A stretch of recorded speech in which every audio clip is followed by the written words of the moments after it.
For years, everybody thought when the top trails went up north, it's all about smallmouth bass. This year in particular, to wind up the season, we had 4 major tournaments on 3 waters up north. And they were all won with all or mostly green fish, and all the winners used the same type of bait. First was the final MLF Bass Pro Tour event of the season at Saginaw Bay, Michigan. Now, Jacob Wheeler won that event, and out of 12 periods that he fished over 4 days, only one of those was fishing for smallmouth. Now, his main bait for fishing super shallow heavy cover was a Spro Bronzeye 65 frog in killer gill. Next was the Leech Lake, Minnesota Bassmaster Open. It got shortened by 1 day, so it was a 2-dayer, and it was won by Laker Howell, son of well-known Bassmaster Elite Pro Randy Howell. Laker bombed an old snag-proof frog to flooded rice fields and bagged up 10 nice green ones while the rest of the field ran around trying to chase down moody smallmouths. Now, if you asked 100 guys fishing that tournament whether they thought it would be won with a frog, I bet about 99 of them would have laughed. Well, this is how Laker laughed.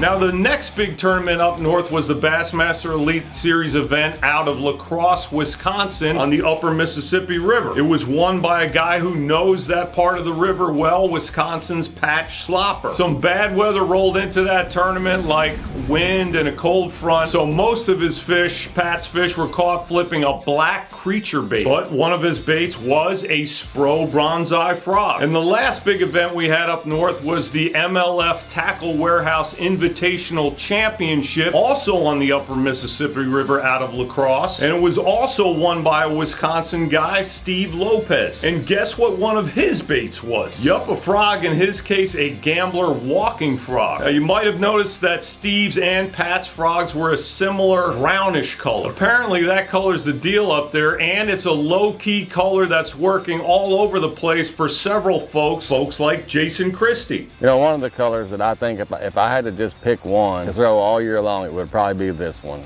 This is Sunburn. It ain't all about black, white, and bluegill frogs, man. Anyhow, like I said, green fish on frogs isn't something we all normally think about when we're talking about northern bass fishing. But when none of those events were won with forward-facing sonar, a bunch of guys were singing,